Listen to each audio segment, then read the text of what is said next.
everybody to join us. Hopefully you've got your drink. I know I'm drinking some rosé. Feels like I should have gin and tonic, but next time.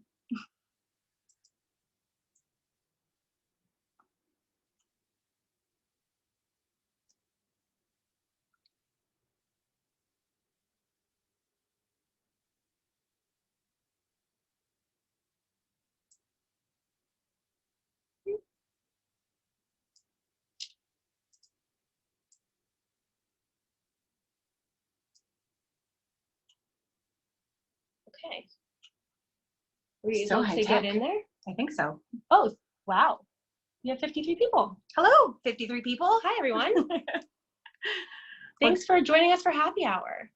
We are drinking rosé today. We hope that you have filled up your cups with tea, with wine, beer, gin and tonic. So we're going to go ahead and get started. It's 5:02 now. Okay, we can do that. Ooh.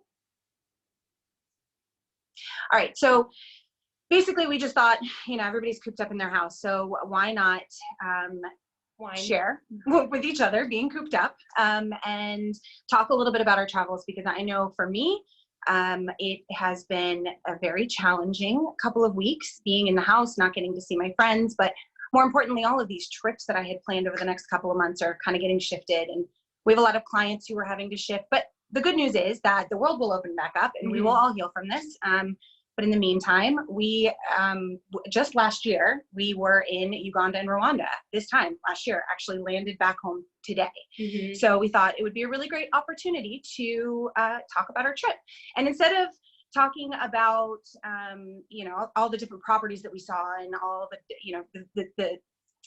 the trip itself in terms of, what kind of trip you would take, I reckon I have many funny stories and many moments, as I'm sure you, having traveled in the past, have as well. So we figured we would share those little anecdotes with you. So originally our plan was to try and talk about Uganda and Rwanda together.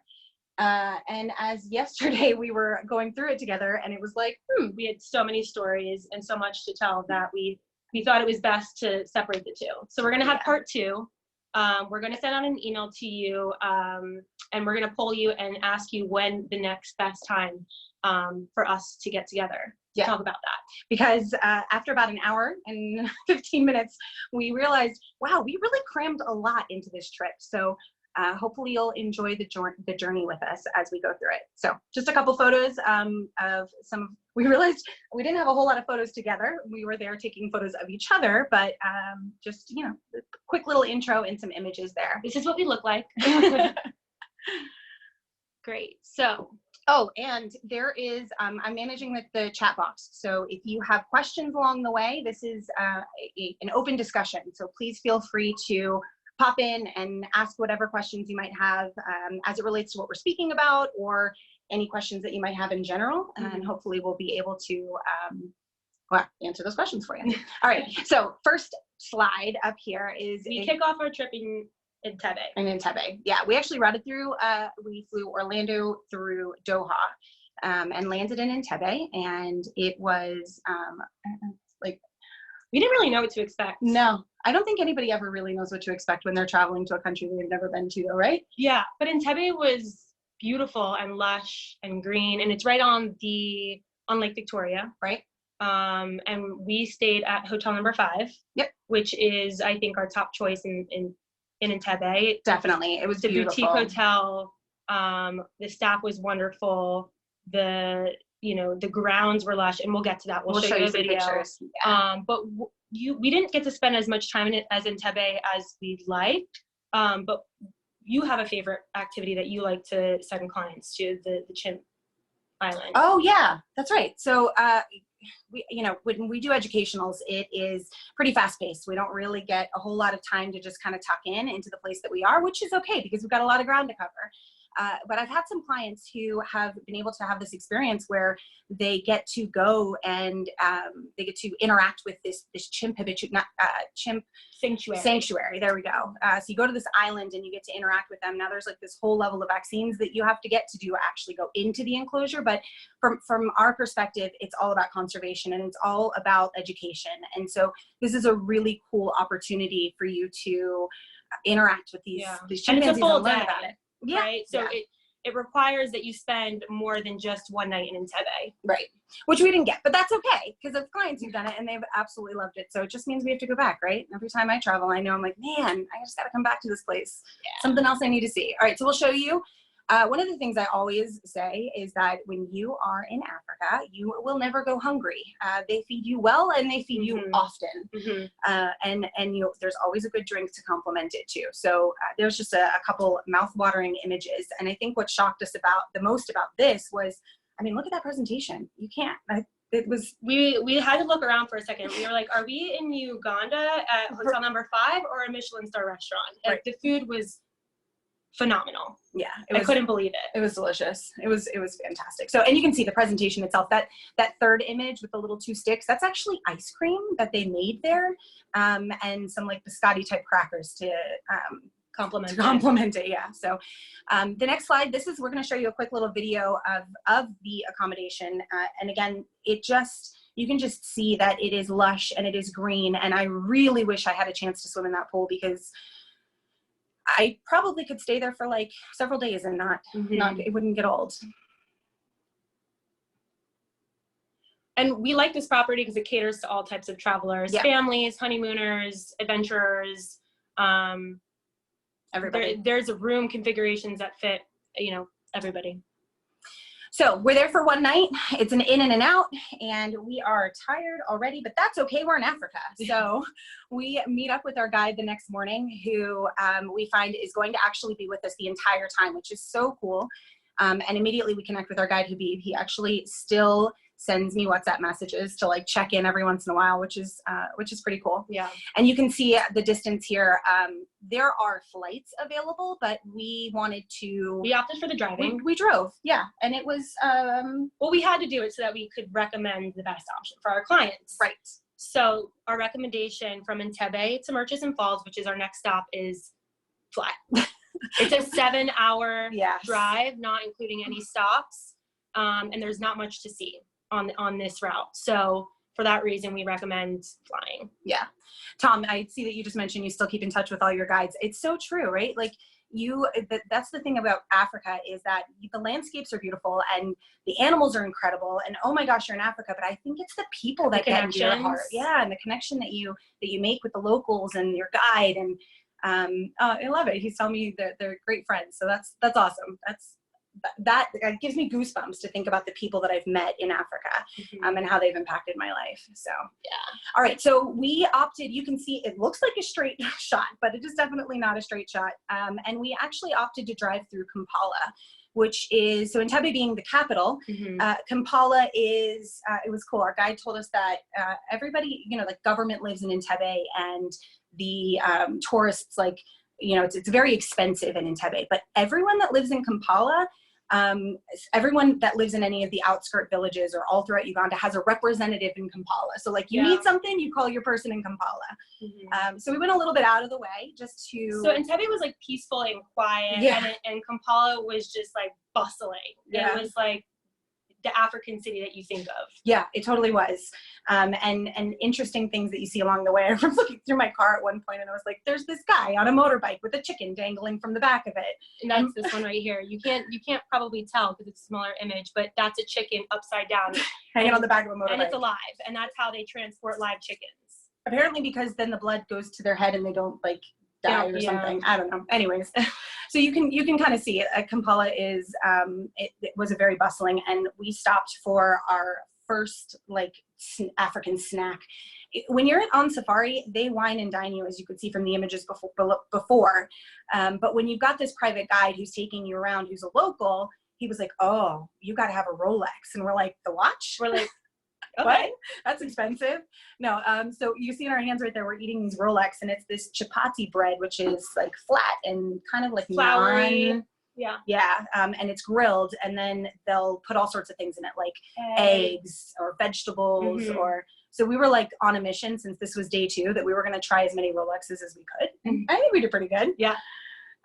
So, trying to find the joy in the moments as we're on the road now for 7 hours in the first day. In Uganda. Yep. So, onward we went. I'm gonna let you tell the story because you did it so beautifully yesterday. The Murchison Falls? Yeah. So we had been driving for 7 hours on these dirt roads, and our faces are covered in orange soot from the roads because we had the windows open. Dusty. So we don't really know what to expect when we arrived to Murchison, and like all of a sudden the road ends, and here is this like massive, beautiful falls. And the mist is just like hitting your face, Cooling us off. So this is a little video from Murchison Falls. So this particular point, the reason why it's significant is that this is the Nile River, and it actually is pushing through this 23-foot gap and then falling 141 feet. So it's just like this tiny, the Nile is a huge river, and it's just being squeezed through this beautiful little gap and creating this gorgeous waterfall. And there were really cool little lookup points along the way. You can see the grass is super green because of the mist. So what we were driving through is that brown reddish stuff that you see. But everywhere around here was this lush green. I mean, it felt like you'd like stepped into this African paradise moment. Yeah. So it was really refreshing and felt really fantastic to get to experience. We hiked and walked all around it and just stretched our legs. There's so many different angles and stuff that you can see the falls from, but we were at the top at this point. Right. Yep. So we went to Murchison, we stopped, we got out of the car, we stretched our legs, and then we headed on to our first official safari property in this region, which was Baker's Lodge. And, did it go too far? Okay. There we go. So Baker's Lodge there's a couple different properties in this area, and the reason why people go here is because it's this water experience, but it's also really a birder's paradise. Where you can, there's a lot of people in Africa who are like all about the birds. So we didn't really know what to expect. We get to Baker's Lodge, we're settling in. Were the hippos the first night? No, the second night. The second night, okay. So we were pretty wiped at this point. All I remember from this day is that we went back to our had a room. Huge bathroom. We had a massive bathroom. I got hysterical because I was hot, and yeah, I was playing. The light switch didn't work in the room, and I just kept like turning it on and off and singing a ridiculous song because I was kicked. It was done. So that was all a blur. But we woke up the next morning and we embarked on a boat safari. Yeah. So before you go there, though, I want to point out the images that are on here. So the second night. Oh, we have to tell the story about the hippos. Yeah, the hippos. So the second night, it's hard to see in that black photo, but we got blocked from going back to our room after dinner because there were hippos in the way. And so we were just stuck. You're like, oh, this is so cool. We're in Africa. We can't go home because there's a hippo in front of our room. And we were like, what do we do? I mean, hippos are like big dudes, and you always hear that they're aggressive. And so we're like, guess we're sleeping over here tonight. So it was kind of cool just to witness it. And then at one point, like I climbed through an air, like I didn't even go up the front steps. Like I came around because I didn't want to get too close. So because we had like a, what is it called? Like a porch. balcony. Yeah. So I climbed on the porch on the left instead of walking up the main part because I'm like, I'm not getting too close to those hippos. Yeah. So it's cool. And then we had gone out for an activity, which we'll tell you about next, but you can see these little baby monkey, and the two bigger monkeys hanging out there. So on safari, you have kind of a morning activity, and then you get a little bit of downtime, take a nap, chill out, and then you go out for an afternoon activity. So we went back to the room, and and we decided we were just kind of chilling, right? Like taking a break.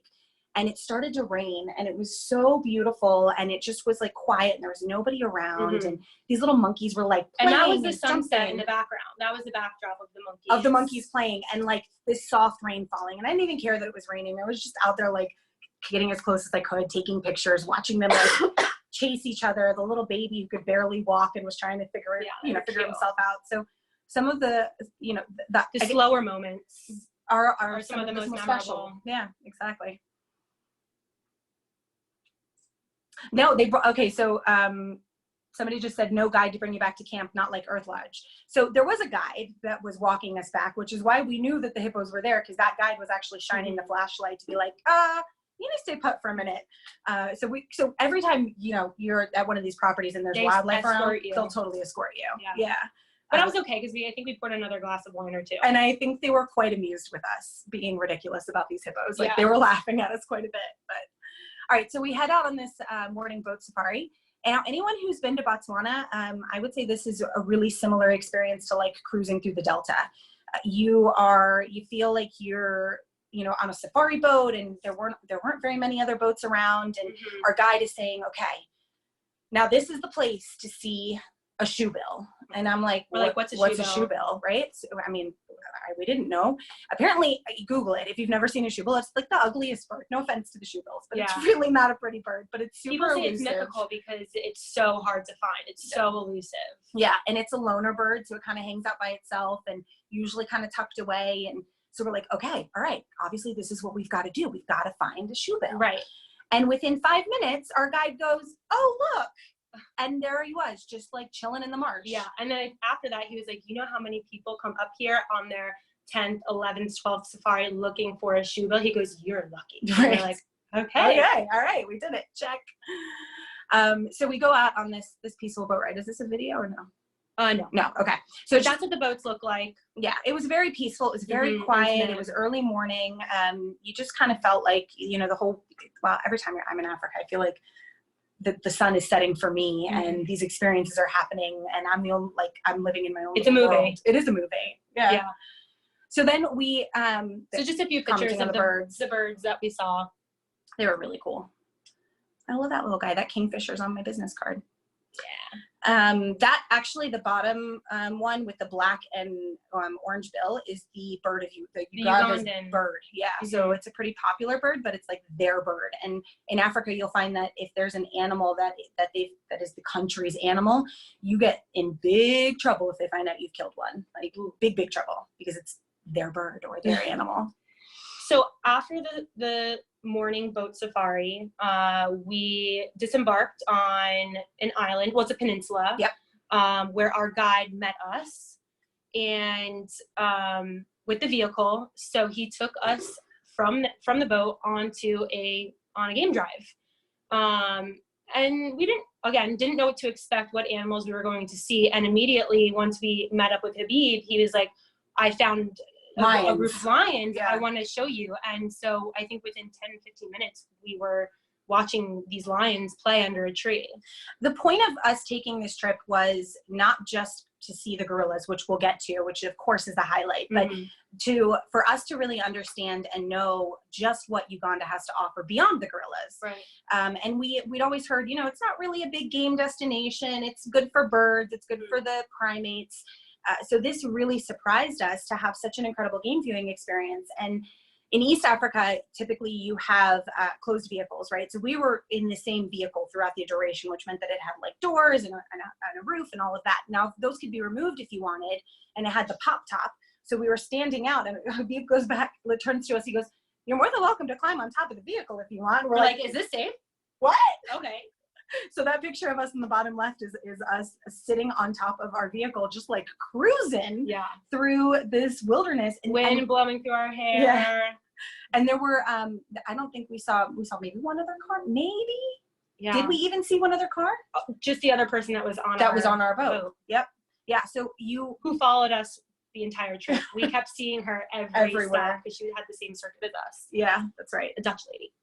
Yeah. And these Ellies, it felt like they were totally posing for us. So it was a great game experience, actually. Yeah. It was shockingly great. And to have our guide, you know, again, I talked about this before, but like he made it. Looking at us and seeing us and knowing, oh my gosh, these two girls would totally climb on top of the vehicle. He let us do it. You know, he just was really, really engaged and really insightful and just awesome. He worked hard for us to get this chance. He was waiting for us on the peninsula, which is why he knew where the lions were. So he went out and stalked them first so that we could have that experience.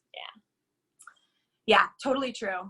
They totally pick up on some. Tom just said they pick up on each individual. They do. They know people. Like they just. And we said we wanted babies. And so we saw like baby everything. Baby warthogs. Yeah. Oh my god, they were so cute. All right, so we go out on this morning game drive, and we come back and we chill, and then we head out on a second boat tour. This one's a little bit different. If you've been to Victoria Falls, I would liken it to that experience because it's a bigger boat. You have more people. There's like a bar with a staff. Yes. And there's guides like, you know, on each tier that are there to point out what it is that's going on and what you're seeing. We saw hippo, we saw croc, Yeah. we saw some ellies. So what we didn't see in the morning, we saw on the afternoon boat safari. Yeah. The morning boat safari was more about the birds, and this afternoon boat safari was more about the other wildlife. Yep. We saw, crocs, buffalo, elephants, Lots of hippos. Yeah. And the boat, basically, it took us, so when we went on, you saw the image of the falls. The boat, our accommodation was kind of in the middle, and then the first morning boat tour took us this way, kind of over into this like other peninsula area. This boat picked us up at our lodge and took us back toward the fall direction. Mm-hmm. And the point was to show us the base of the falls. So what we got to see at the beginning was the top, and then we got to see the base of the falls. And you can see in this video, it might be a little choppy, but you can at least see just like the expansiveness of the landscape. And it was cool because there were a couple guests on this boat that got off. Like we got us as close as possible to the base of the falls. And then these people got off the boat and they walked up this really cool like path. I mean, steep, but nonetheless, to where they then got to view the falls from the top, like what you saw a couple slides ago. So if I had, if I were to do this again, or somebody who hadn't experienced it, I think it would be a really cool way to be on the river, see the bottom of the falls, and then hike up and then see it from the top. So it was really I think that it would have built up the excitement a little bit more, seeing it from the bottom and then going to the top, and then looking down and seeing that beautiful rainbow sprays. Very, very Victoria Falls-esque, this whole experience. But and of course beer, because it was hot. Uganda beer. All right, so now we are on to we're off to Jabali. Okay. So we head back to Baker's Lodge for a night, go to bed, wake up the next morning very early, and head out to Jabali. I think this is another 7-hour drive. Long drive. But worth it. We love this drive. We love the drive from Murchison to Jabali because we got to see the country and the people, and it was, here's always some pictures. Early time, always.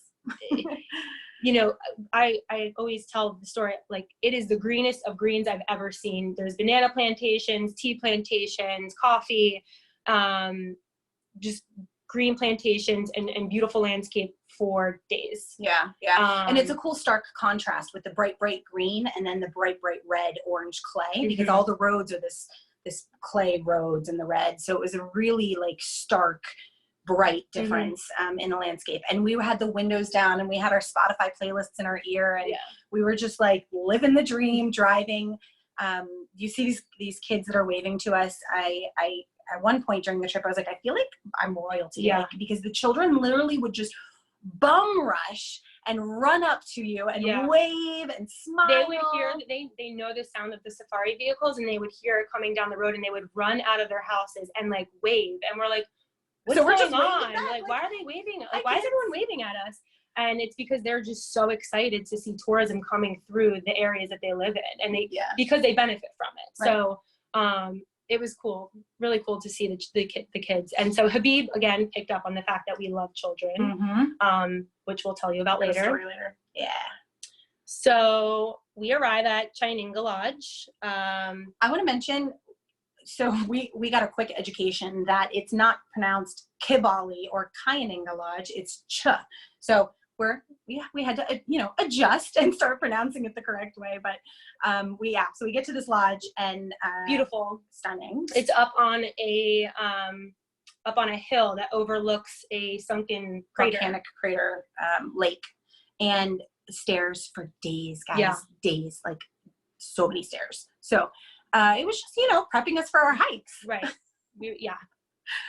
Yes, if you've been here, you can see this is the view from our balcony, basically. Right. I like this bathroom the most because I think it, with the lid with the view. Yeah. It just, all of the rooms look out onto the lake, so you can't really see other people. So it felt very private. And this was the first night they had separated us too, because they had the space for us to be in our own rooms, and we didn't have Wi-Fi. And I'm like, hello. Yeah. It feels weird when you've been with somebody like nonstop to then not be with somebody nonstop. And the rooms were huge. Like you could have fit 10 beds in there easily. And I think they were converting some of the rooms into family rooms because they were so big, and they saw so many families come through. So I think the room that I had, it had like a set of bunk beds. You did. I know. I went up them and I was like, oh boy, more steps. So I keep saying the steps. It's just, it's a lot, and you're at a bit of a higher elevation. And so if you are, you know, not physically fit like me, it can get a little exhausting, but it's still stunning because you take this path, this long path all the way down. And then there's the common area, which has like the closest overlooking view of the crater lake, where you have your dining and all that good stuff. And the staff there is phenomenal. We arrive, we get settled into our rooms. We're like, oh my gosh. Yeah. Okay. And then our guide's like, you know, you can swim in that lake. And we're like, what? And he tells us it's one of the only lakes in Uganda and they don't know why. Scientists have come out to research it, but it's one of the only lakes that you can swim in. That's non-toxic. That's non-toxic, or doesn't have bacteria in it. That's not bad for humans. So we're like, yeah, all right, well, we're going swimming, right? So we head down this like crazy steep path. That photo of me on the left is exhausted, walking more steps. Smiling through the exhaustion and the pain. So many steps. But we get down to this like floating dock where there's 2 kayaks, and our guide, of course, walks us down there, and there is no humans except the 3 of us. And it was a little eerie. It was beautiful, but a little eerie because we're like, there's no one else around. Nobody. It's just us. Jurassic Park. And we were like, but no crocodiles, he told us. Yes. And I was like, are you sure there's no crocodiles? We went swimming, so we checked. We did. But then we went out on the kayaks together and got completely, I mean, we went all the way around the lake. And every time we'd see like a stick floating, we're like, oh my gosh, is it the Loch Ness Monster? Is it a crocodile? Are we gonna die? But it was beautiful. I mean, the water was crystal clear in places. There were these little cutouts in the caves. You could hear this incredible echo bounce, like I was singing.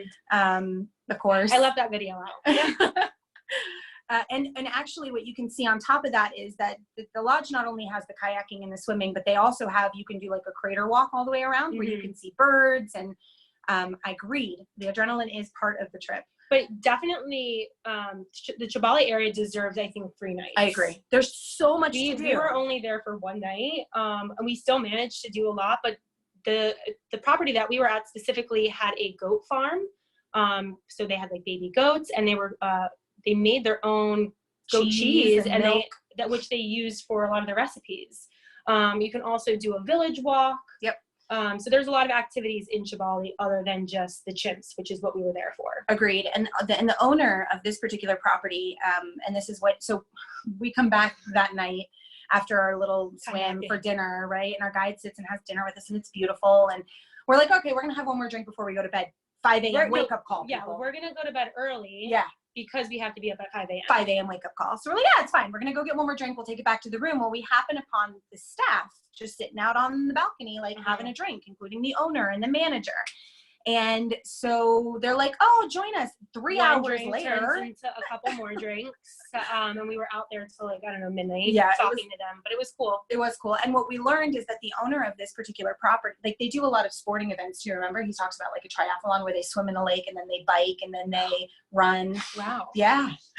And then they also, the owner of the company or the owner of the lodge, their child had some physical issues, and so maybe it was clubfoot. And so as a result, what they decided to do was create a clinic or a program, because a lot of children are born with cleft palates, clubfoots, and out in the villages they don't have access to the medical care, and that's a simple fix in our world, right? That's you have a child who's born with that, you just get it taken care of and life goes on. But it's not the same for people in Africa. So because of this owner having this with their child, they decided to create this community clinic for that specific reason. And they're bringing researchers and doctors in.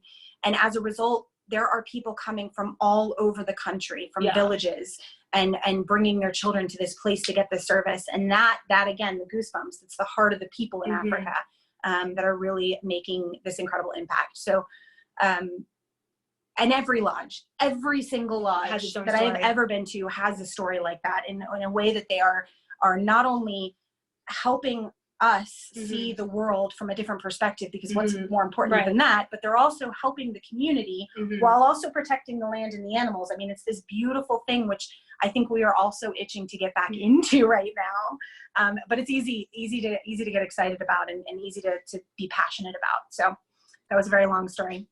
training garage. All right, so then we drive from next morning. We're up and at 'em again. We are 5 o'clock in the morning, Right. and we had our food and our breakfast and our bill delivered to our room because I was not walking those stairs after all that wine. In preparation for our chip trek. And we went out, and this was a really cool introduction to going on a trek, right? It was, there were paths, and our guide was a female, super cool. This was, I liked this experience. It was more of a nature walk. I mean, we stopped at certain points. I think we came up on a dung beetle at one point. We saw snails. So she was really great at sort of explaining what we were seeing. It wasn't just about the chimps. It was like getting a sense of like the landscape in the area. She walked up to a tree, a particular type of tree, and she was like, she hit it, and she goes, when the male chimps are trying to impress their ladies, listen, bump, bump, bump, and she's like banging on it. And they pick that particular tree to make a really loud beating noise to try and like impress people. So she did a really great job of just setting the tone for the landscape that these chimpanzees were inhabiting. Yeah. And when you go on a chimp trek, there, at least here, you can do an AM walk or a PM walk. You have the time to do both. And it just depends, you know, like sometimes they're up in the trees eating, and sometimes they're chilling on the ground taking naps. Yeah, just the luck of the draw. It really is. And we happened upon like 30 chimpanzees all at once. It was a big family. It was huge. And we saw the alpha, and the alpha was getting cleaned. And actually that's the image of me with my crazy selfie, because anyways, I also think at one, like right after this, one of the people we were trekking with, one of the chimps got really excited and like threw a stick, and it came very close to him. Didn't hit him, he was fine, but nonetheless it was an entertaining moment. It's an interactive experience. And they're fast, and they're loud, and they are like always on the go. They're very playful. Compared to gorillas, I feel like the chimps are way more playful. Yeah, and they were like posing. They were like, yeah, here, take a photo. Yeah, as you can see from these amazing photos. And their eyes, like I don't know, one of the things our guide told us, he said, look, if you can't get a clear shot of their face or their whole body, focus on their features. So we've got some amazing images of like their hands or their ears or their teeth. Yeah. And it's just fascinating to see. And then we're like, okay, our hour's up, it's time to go, and we're walking out, and we're like, no, but we have to leave. And so we're like walking extra slow. And then we walk on another group of like 15 or 20. So on our way out, we saw another family, and we got to spend a little bit more time with them, which was really special. Yeah, it was. So Amanda just asked, do they require permits? They do. Yeah. So the chimp permits are significantly less than the gorilla permits are. 120. Well, they increased recently. Yeah, 150 for the chimp permits per person per trek. So if like you did a morning and an afternoon, it would be 150 each go. And for the gorillas, which we'll talk about right now, in November, it's moving up to $700 per person per trek. So it was an incredible experience, and not very physically demanding. No, it was like a walk. It was just like straight up just walking through the forest, like. And it was along most of the trek was along paths. Yeah. So compared to Rwanda, where it was not. That's a story you should definitely tune back in for that one. Interesting. Yeah. Okay. So we finished our chimp trek. We're hungry. And we're hungry. We go check out a couple properties, because that's what we have to do. Is like, you need to be able to compare and contrast. And our partner had told us about this experience and always like added it into our itineraries. But so I when we were putting this together, I'm like, this needs to happen, right? I don't know what it is, but he says it's awesome, so let's do it. And we show up at this man's house, Tinka, and you can see him there in that image sitting at the back of the table. And he walks up to us, and first of all, that table can seat 15. So how fortunate are we that it was the two of us and our guide. And this man, Tinka, is so revered in the local community. He is looked at as this kind of elder who has brought on an incredible, he's done a lot for the community in terms of like helping build it up and helping educate it. He's worldly. He's traveled. Well, he has his homestead where he hosts travelers. He lives there too. And so he brings in the local community to put them in like the hospitality positions. Right. So the cooking and the cleaning. And it's encouraging tourism to their particular region too. And let me tell you, this meal was, wow, what did you said it's like considered to be the best meal in Uganda? So I've read online it is the best meal in Uganda, and I think I agree with that It because was so good. I mean, Tinka was like the cherry on top, just meeting him and talking to him. I mean, he's from this small town in Uganda, but he has traveled the world. He has been to Charleston and India, and I think he does a some type of program with a zoo. Oh, that's right. Yeah. Like with a researcher. So, you know, he's very down to earth, but and he can have a conversation with anyone. And so you want to talk about the coffee bean? Yeah. So one of the first things he says to us is, in our culture, when somebody comes into our home and we're welcoming them into our home, we will offer them a coffee bean from like our plantation or whatever. And it's considered, you know, just this like gesture of welcome and goodwill. And you eat the coffee bean, and he's like, you don't have to actually eat it if you don't want to, but I'm just going to share with you that this is a cultural thing that we do. So that's the first thing he did, was gave us a coffee bean. And that was our introduction to him. And then he starts talking about the different types of food and what we're going to experience and where it comes from. And all of a sudden we just keep getting these bowls and bowls brought out to us. And there's just like, I don't know, 20 plus different dishes that and you're sitting on this like little chair, or you can like sit at the table, and he of course serves himself first, and then he rotates the table to the next person who serves themselves and rotates. So it was a really, just a really unique kind of experience, but I definitely went back for like seconds. Yeah. Maybe. But back to your point, the fact that we were the only ones there, they had 2 huts in that picture with Tinka. That's one hut. There was another hut next to it, but I think the reason that we were the only ones there is because we went in March. Yeah. Which is technically like their low season, right? Because it's rainy. However, it didn't rain for us. No. So if you're looking for a little bit more value for budget, go in March, because it's not as rainy as the forecast says. Right. Well, I mean, that's luck of the draw, right? But even when it did rain in Rwanda, which we'll talk about in the next one, it wasn't miserable. It's was like a Florida shower. Exactly. Comes and goes. It wasn't bad. So we enjoyed this amazing lunch. And now Becca has 2 cats. And she was like missing her cats at home, just like I was missing my kid. And so we saw Tinka said something. He's like, said something about a cat. Yeah. And I was like, cat? There's a cat here? I have to find a cat. So I go like around back into their like garage. Yeah. Tinka's like, oh yeah, here's the cat. So that's the picture of Becca petting the cat. I mean, these are the little anecdotal moments that like really just the things that you don't expect to happen. Yeah. On trips. I'm surprised you don't have a cat camera. I need to get one. Yeah. We've talked about it.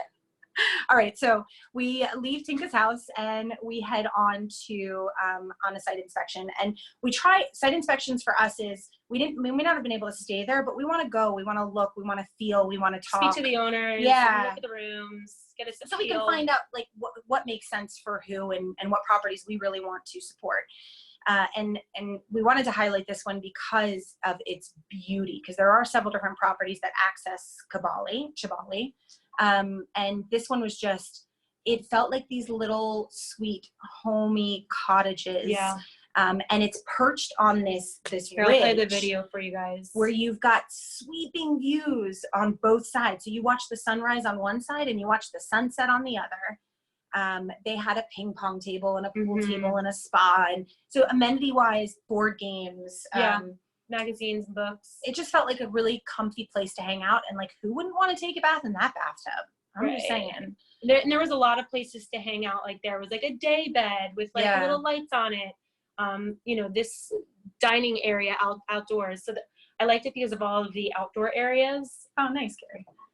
Carrie was just in Ngali. Oh, I talked to her today. Actually, she had just got back from her trip to Uganda. Yeah, we loved Ngali. So definitely. All right, so then we were there. We were in Chibali for that one night. We did our gorilla trek. We had our lunch. And we kept on going. Yep. And on to Queen Elizabeth National Park, which, as you can see in the image, it's huge, right? So it borders Lake Edward, and it kind of, there's like the north region, and then there's like the southern region. And you may have heard about like the tree climbing lions in Queen Elizabeth National Park. That's down in the south. So of course we needed to see this place and what it had to offer. So we made the trek, and we were welcomed to paradise at Chimbora Gorge Lodge. Now, I don't know if y'all are tired yet, but I'm tired recounting it. We've done a lot. And this is what, day 5? Right? So, and we haven't even told you about the places that we stopped in between. Like we're trying to keep this shorter. So, what was so amazing about this is we pull in and the sun is setting, and if you've ever been to Africa or haven't, there is nothing better than an African sunset or sunrise. I mean, just truly. So we come in at sunset and the entire staff is standing out in the entryway, drumming and singing and dancing and smiling and laughing and loving us. Yeah. And they did it we were like paraded into the lodge. And it was just beautiful. It was absolutely beautiful. So we go to our room and we're like bushwhacked, like literally tired. And we had a butler. And like, we're getting settled in. We're kicking off our shoes. And we hear this knock on the door. I'm like, oh, what is it? And he brings gin and tonics and white wine. And we're like, are you our savior? So we're laying in our beds with our gin and tonic, just chilling. I love the private butler. I think that was our first one of the trip. Was at Chimbora Gorge. And I wouldn't even call him a butler. He was like an attendant. Like he was just a person who was there to make sure that like we were good. He was our support system. Our alcoholic support system. No, he was just good people. Yeah. Like it was nice to have him there. We didn't have to leave our room. We could get comfortable and relax instead of having to like make the trek back to the common area to get what we wanted. And we got snacks, delicious food. And so then we had to have dinner, and the food was so cool. Like they did this. Remember they made like bananas Foster in front of us on the flames, and it was so good. But what I also really loved about this particular experience here was that our partners flew from Thailand and also somebody who was based in Entebbe came all the way to Chimbora Gorge because he knew we were going to be there for one night to dine with us. And I think that just, again, it's about the people. So our partners and the people that support us and we support them are so amazing that they came all this way for just to share a meal with us. Yeah. And we clocked a couple bottles of wine and laughed and had this fantastic time, and the staff went to bed and we're just sitting there and enjoying each other's company and chatting. And then we went back and got a really good night's sleep. Yes. Except we were up very early. Our guy poor guy. I know. Like every morning I was like, do you really have to pick us up this early? Is that necessary? For like 30 more minutes, please. Can I just sleep a little longer? Now, he really got us. And so we're cranky and we're tired and maybe slightly hungover. Just don't tell anyone. And it's 8 o'clock in the morning. And he goes, I have a surprise for you. Yeah. And we're like, okay.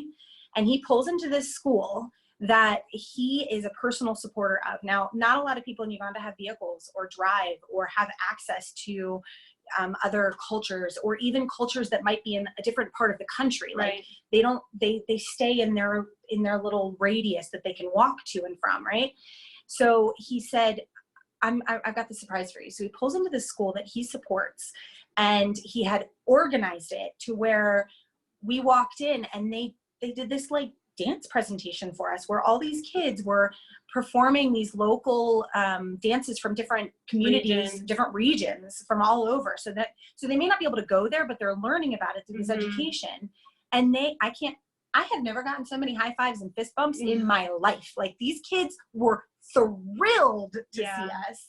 And at 8:30 in the morning, I had tears streaming down my face because these little kids just like crawled right into my heart. And they were so sweet. They were so sweet. And then they pulled us, they were sitting, we're like, just sitting there watching. Well, we're holding back tears at this point. We're like, oh, don't cry in front of the kids. I like put my sunglasses on. And the next thing you know, they pull us up. I'm like, wow, and then they're teaching us to dance. Yeah. Yeah. So we were just boogieing down with them. It was so much fun. It was so much fun. So here's a little video of one of their performances so you can hear and see some of the dance. They were boogieing. Oh, I loved them. I mean, and this is only a fraction. I like this guy in the blue shirt. Oh, they were so posy, so sassy. Okay, so we have this incredible, beautiful morning. We're leaving with tears in our eyes. And we're like so happy, right? And we get on the road, and this drive was actually, It was short. it was short. We napped. That's right. We napped. Well, because we just went into the park. That's right. Because we were on the outside of it. So we know that we're gearing up for a boat ride. Mm-hmm. And Becca and I look at each other. And we're like, how do we get out of the boat ride? We're like, we already did 2 boat rides in Murchison Falls. We're good on boats. We know how to sell a boat safari. Like, we're good. Yeah. And I'm like, and I'm feeling a little sick. Like, I was trying to play it sick because we didn't want to go on the boat ride. And Habib was like, no, you're going on this boat ride. And we're like, fine. First world problems, maybe? No. So we stop and we have lunch at this place, and we're like, grumble, grumble, grumble. We're going on a boat, whatever. I mean, we're not usually these people, but we're tired. You've seen what we've been doing for 6 days. Like, we could have just napped in the car en route to the next place. And thank God for Habib. You could see the images. It blew my mind. It was unbelievable. I'm so glad that Habib made us do this. Hippos and crocs and ellies, and I even got to see a hyena, which is my favorite animal in Africa. If you want to share with me yours, I would love, if anybody's a hyena lover. Anyways, what was this? I knew it. Oh, a monitor. Yeah. So he was hanging out there. And the animal, like the boat driver, you're in kind of, you saw our first boat ride. It's like low to the ground. Very similar. It's very small. It's like agile, whatever. And there were such large herds of like hippo and ellies that I was impressed with his navigational skills, because he got us close enough where we could take pictures and see them, but just far enough away for our own safety. Right. So he was really skilled. Yeah, it was an amazing boat ride. The wind blowing in your hair, the water splashing up, that kind of thing. And we got really close. So close. Like these photos are not zoomed, guys. Like, that's just straight up. Like, that's how close we were to these guys. Oh my gosh, the baby hippo. So anyways, definitely worth it. And one of the other things that we learned that you can do in this region is lion tracking. So you can like hire a guide who is a lion tracking specialist who can take you out to, definitely not a zoo, Tom, not a zoo. We were the ones in the cage of the boat and they were just watching us. So you can do lion tracking too, which is pretty cool. And you go out and you go with this lion specialist who tracks the lions for the tree climbing lions. So we did this experience and we hit the road and off we go through Queen Elizabeth National Park, all the way to the bottom, stopped and checked out a property where the region where the lions tend to be, because it's a large park. And on to our last stop in Uganda. Right. No, our second to last stop. What? I know. So. Oh, okay. We're in Bwindi. You're right. Second to last.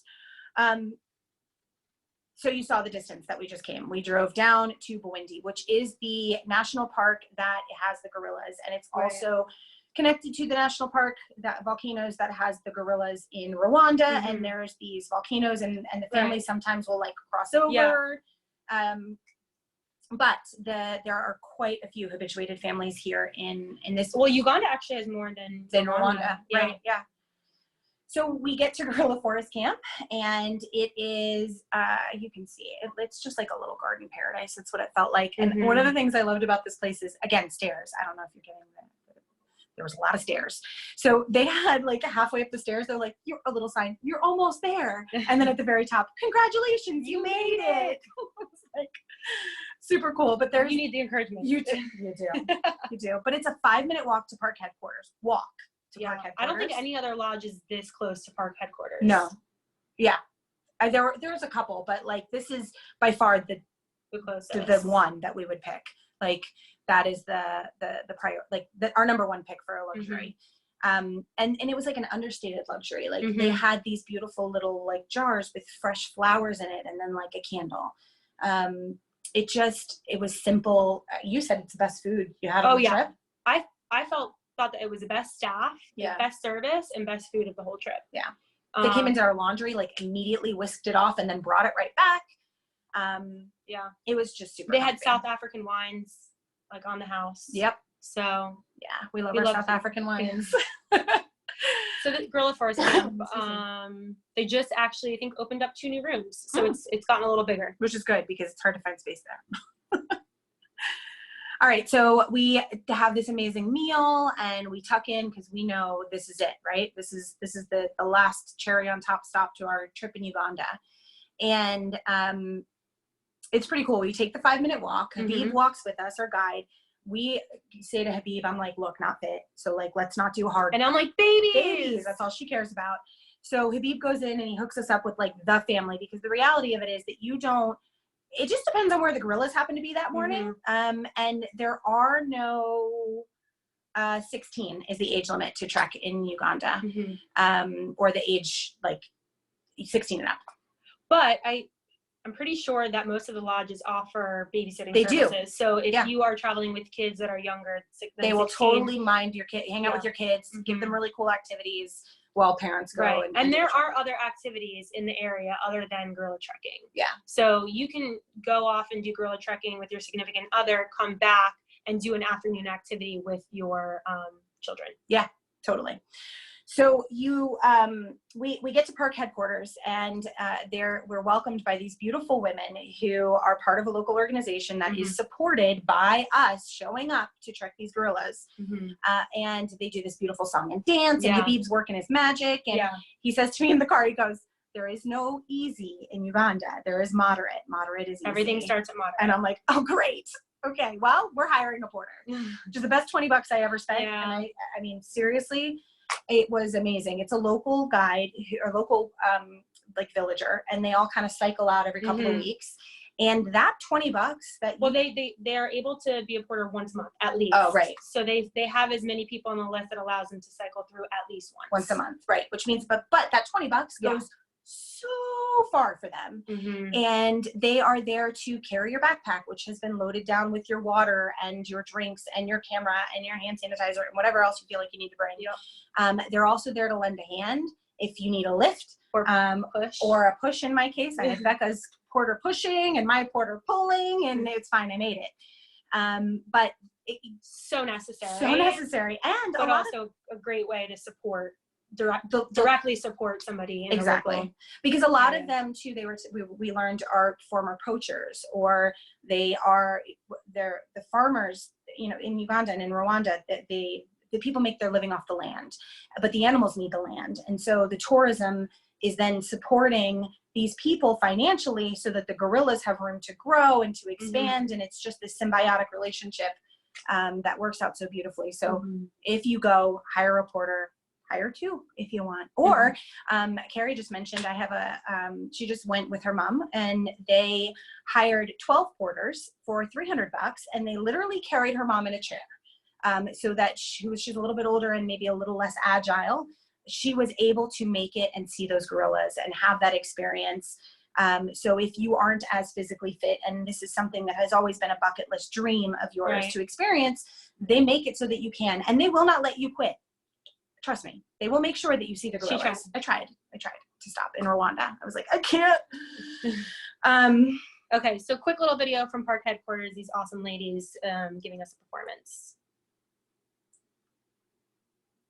Is it pixelated for you guys?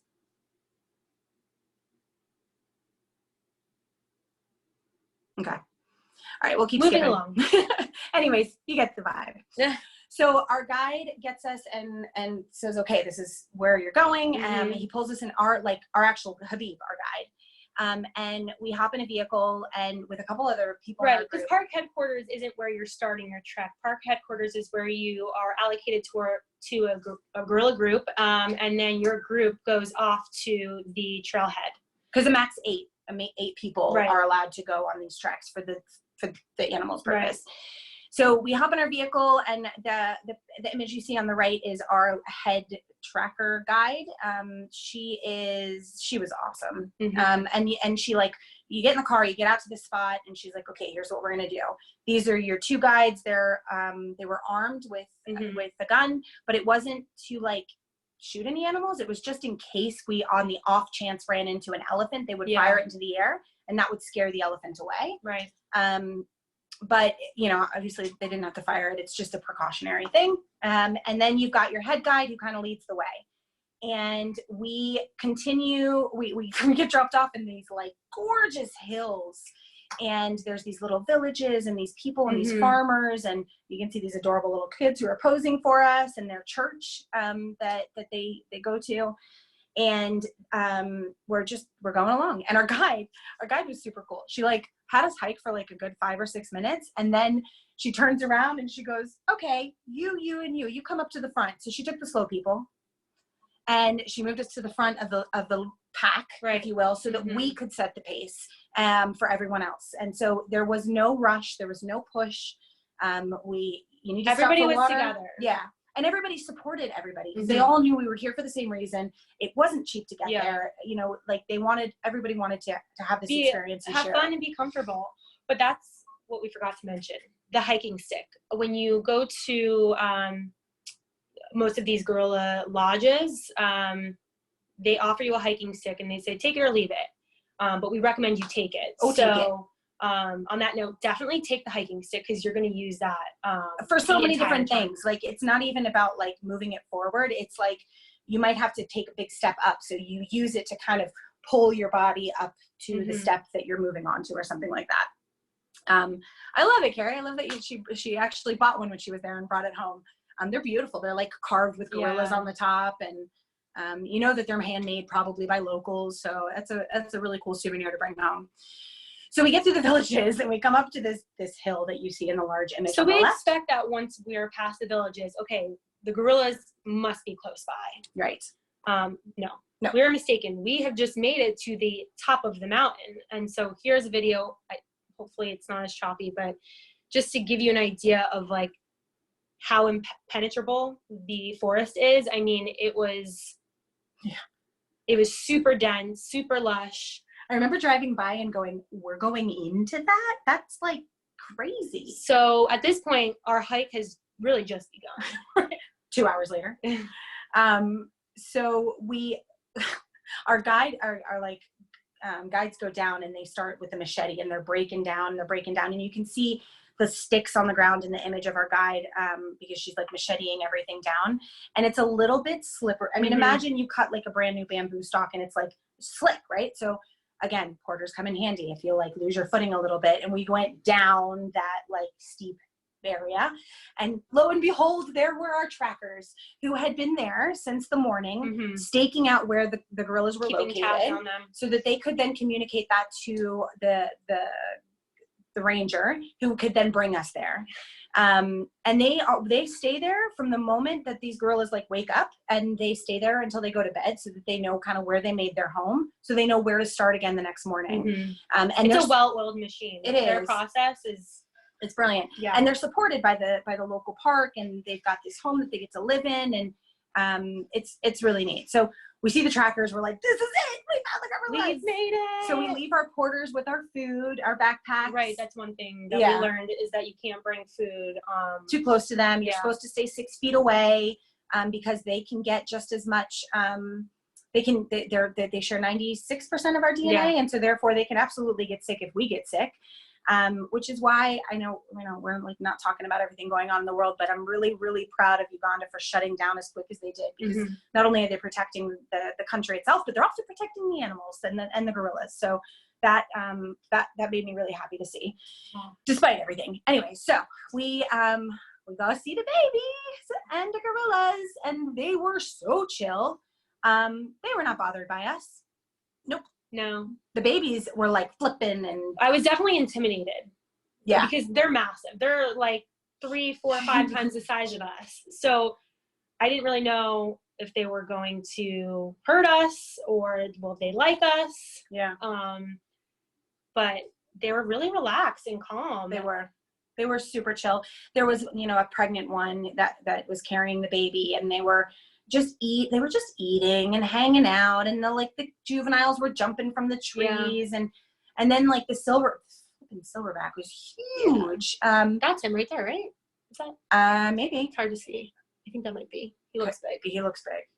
He probably was. So this silverback, this is one of probably my most favorite story that I tell my friends and stuff, is like, you're in an impenetrable forest, right? So the gorillas, there might be a group that are over here and there's a group over there, and so like 2 guests are shooting pictures of them here, and you're kind of a little bit spread out, right? So I'm on like a very narrow, non-existent path, and I'm taking photos of this like mama or whatever in front of me, and the guide goes, the silverback. And I'm like, oh, what? And so I turn around. He walked right by me. He hip checked me, like bumped into me, and then kept walking. And my heart went Did your heart stop? in my throat. It was in my throat. I was like, oh my God. But like, I was just in his way. So, you know, he just needed to let me know I needed to move. It's fine. And that's really like all it was, is just, I'm going this way and you're in my way. So I've had people say like that the babies come over and like tug on their shoelaces because they don't respect. I mean, we know the rules, but they don't respect the rules. And Carrie, they're very gentle. And when you look into their eyes, you see just something so different. And when clients say to me, they're like, do I take one trek or two? I'm always like, take two, because that first trek, it's all about the photos, and you don't know what to expect. You don't know what you're walking into, and oh my God, the emotion behind it all, right? And then all of a sudden the hour is gone. Yeah, flies by so quickly. But then on the second trek, you kind of put your camera down. You already know what to expect. You know what they're going to act. You got your pictures. You got your photos, and then you just start paying attention to things like their fingers and the pregnant mama, so and their mannerisms, and the way they interact with each other, and the communication with each other. It was okay. So habituation experience, Carrie just asked, because you have, you can do like a regular trek. Habituation meaning that these gorillas are already used to humans. There have been a team of scientists and researchers that have been working 2 to 3 years tirelessly, getting them used to us and knowing that we're not a threat to them, so that they feel relaxed and feel comfortable. There are other families that aren't as chill as like these are. And it just means that they're more skittish. They may not show you their face. They may not show you their body. They may like be a little bit more hidey. So the habituation experience is typically a full day, because what you're doing is you're helping to habituate the gorillas. Like you're working along scientists. You're literally working along scientists. You are a part of the process. It's a bit of a longer day. But you don't know how chill they're going to be in that moment when you happen to be on your trek. So whereas this family was a big family who was used to humans, you may not get the same kind of experiences if you're on the habituation experience. But the flip of that is you are contributing to their habituation. You get to spend more time with them. Whereas here you're limited to an hour. The habituation is a longer time with them. They just may not be as interested in staying put and around you as much. So I hope that answers that question. All right, so this was it. This was our highlight. It was amazing. We trekked for 4 to 5 hours. 4 to 5 hours. Yeah, I'd say it was like an hour and a half in, and then an hour with them, and then maybe stopped for lunch. We found a beautiful little spot, and we had our lunch, and the properties provide you with like really great lunches. So we had like nuts and sandwiches and plenty of water and like high protein, good food for you to be putting in your body after this kind of workout that you just had. But it can be anywhere from 2 hours. There was another couple staying at our lodge that was out there for like 7 or 8 hours. So it really varies. When you're in a lodge that small, you kind of get connected with people, right? So we had already been back. We get back to the lodge. We're drinking a beer. They whisked our shoes away to go clean them. We're like drinking our celebratory Nile beer. And they came back like looking like, whew, that was a long journey. And we're like, oh, tell us about it. Show us your photos. We made sure not to rub it in that our trek was shorter. Thank God. I would not have made it 9 hours, 7 hours.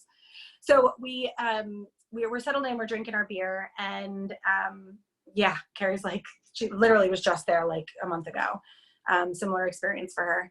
So we are drinking our beer. Becca goes, I'm gonna go take a shower, and now we're sharing a room, one bathroom. So I'm like, all right, you go, and I'm gonna just chill and wait for you here. And they do this beautiful like when you first walk in to that open grassy area, there's a campfire with chairs set around it, and they have hired a local storyteller from a local village who's a musician. And he's there every single night. Every night at sunset to just provide you with entertainment and stories and music.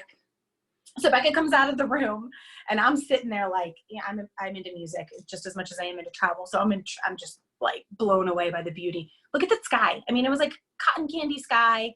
I'm sitting by a fire. I've got a glass of wine in my hand, and incredible man is just sitting there with this lap harp that he had created, that he learned from his father, who learned from his father, how to create this instrument and how to play it.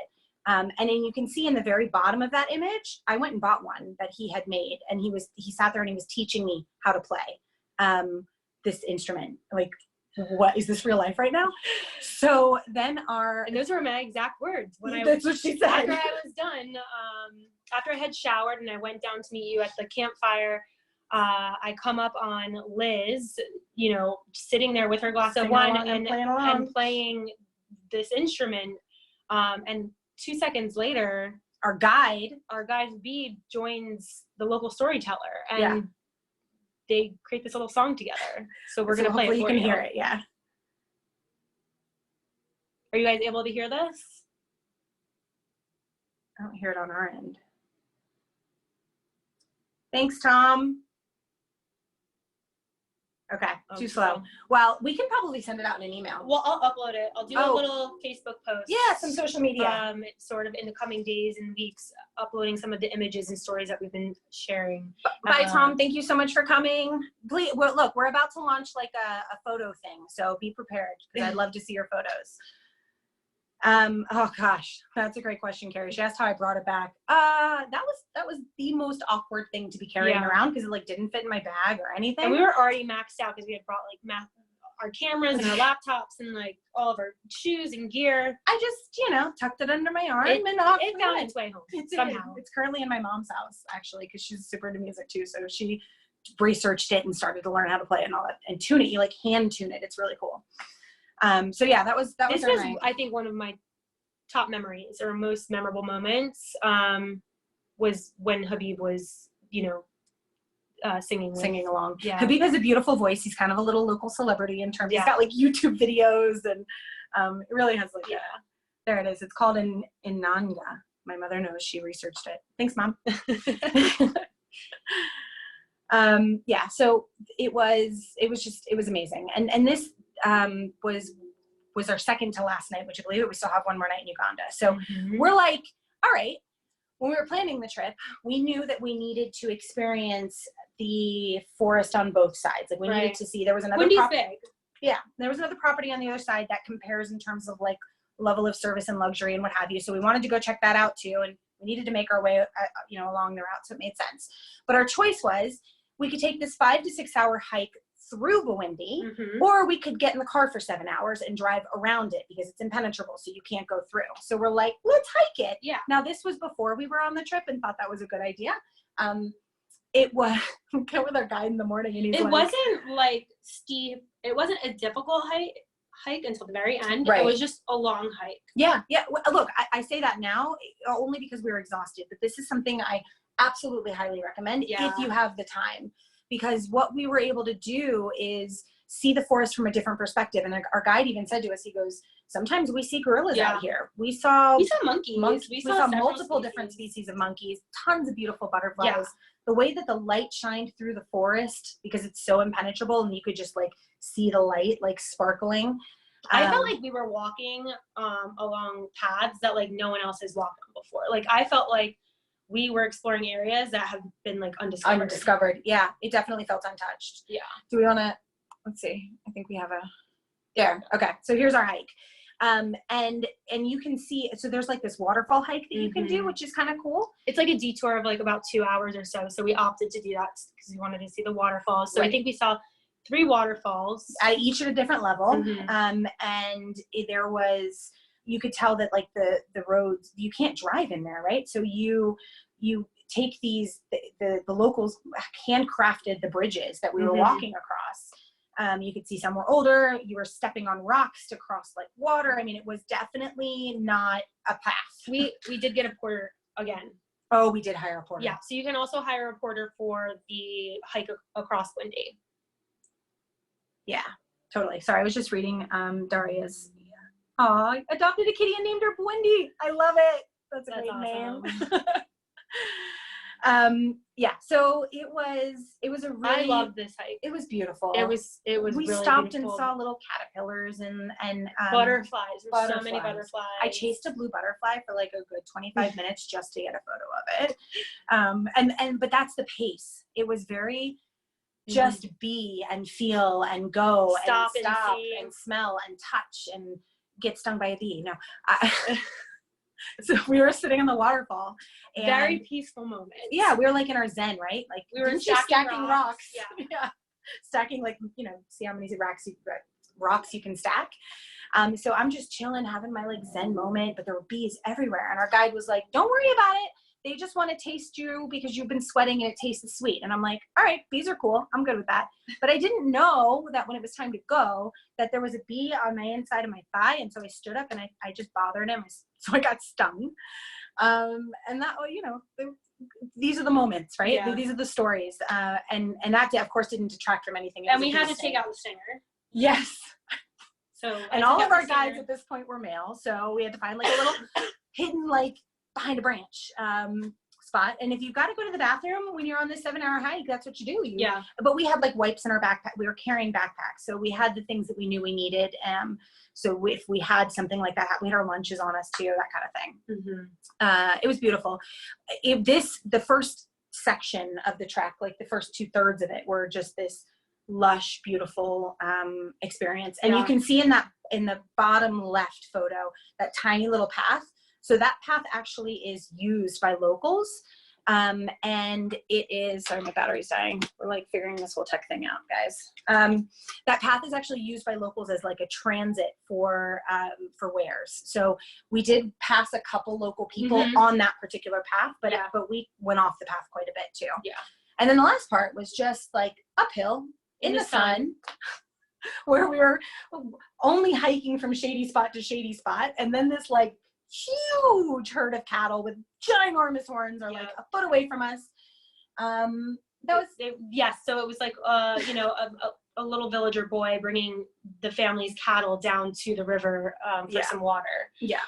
So we basically were dodging these cows. Yeah, and that's where we learned about how they use the plants, the flowering trees, to demarcate the different. Oh yes. Yeah. So like this person's plot of land was marked by these flowering trees, and that's how they could tell whose plot of land was what. Right. So when we finally got, so we finally got to the top of the ridge, it was like this gorgeous view, but like you could see the flowering trees that were like marking these locals' particular places. So you can see it's just full of stories and wonderful experiences.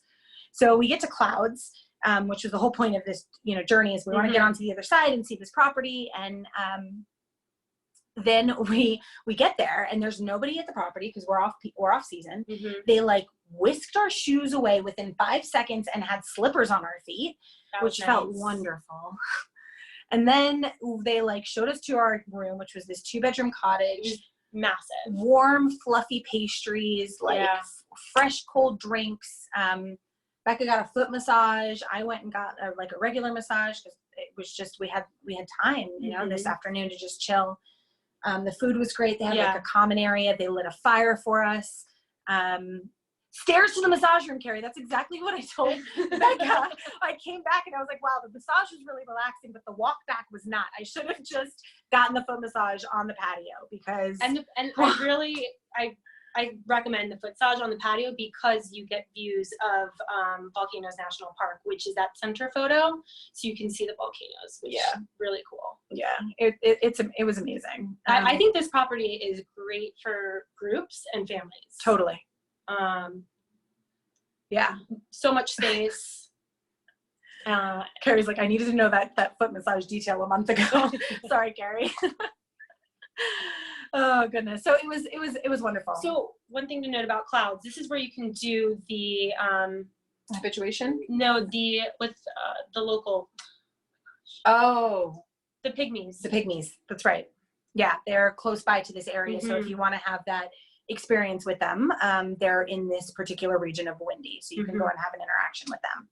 One thing to note about, if you stay at clouds, you're more likely to get a more difficult hike. This is the area of Windy that is a little bit more steep. Yeah. So it's slightly more difficult. Right. But doable. Carrie just did it with her mom in a chair.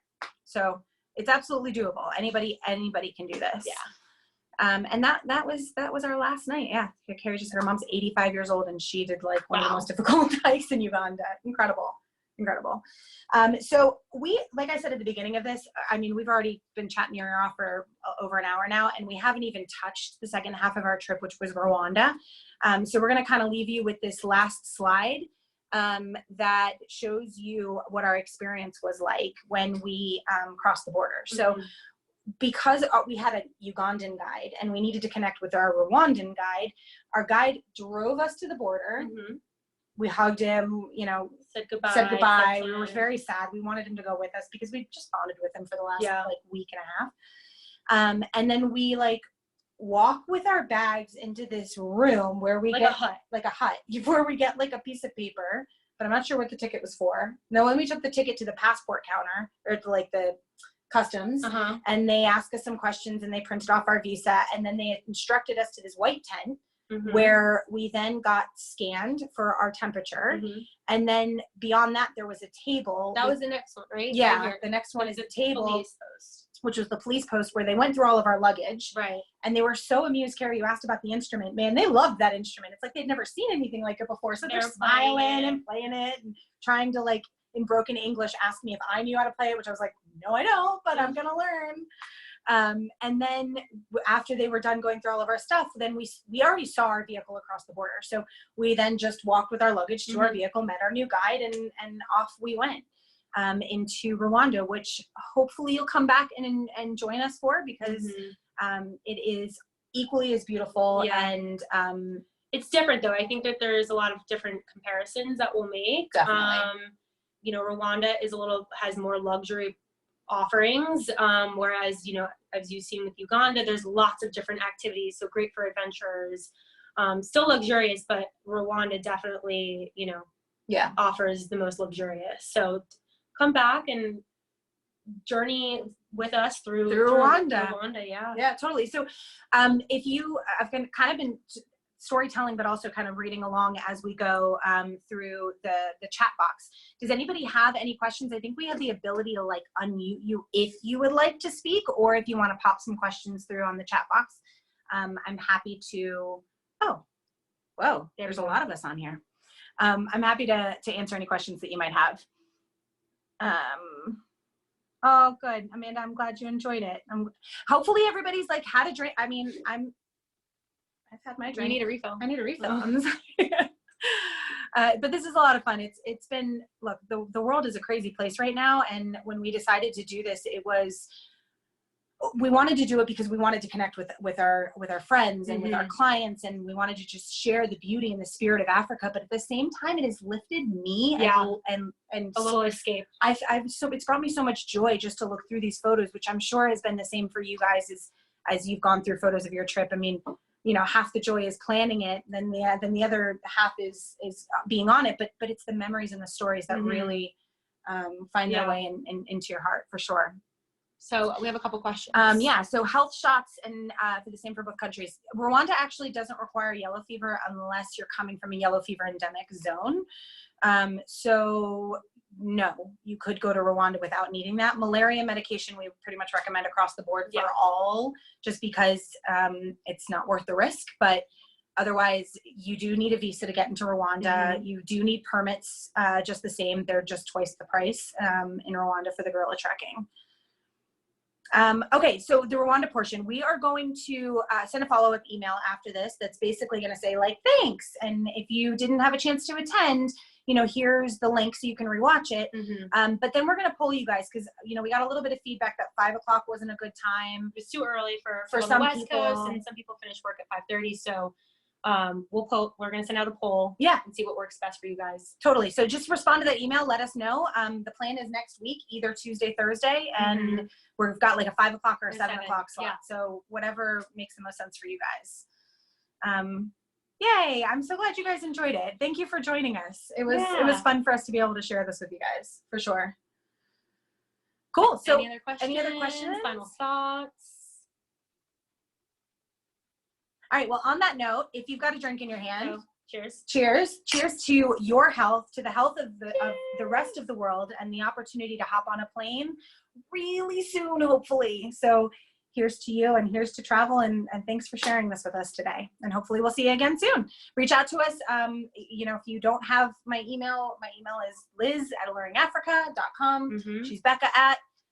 You have any questions, you want to see more photos, you want to just sit and talk travel with us, I mean, happy to do that. Right. So follow us on social media. I'm sure we're going to kick into like a bit of a Uganda, sharing moment. Yeah. So share with us your stuff too. If you want to email it over, we'll be happy to share it. And let's just fill social media with joy and travel. Yeah. So I guess we'll leave it at that. Okay. Cheers. Well, bye guys. Thanks guys.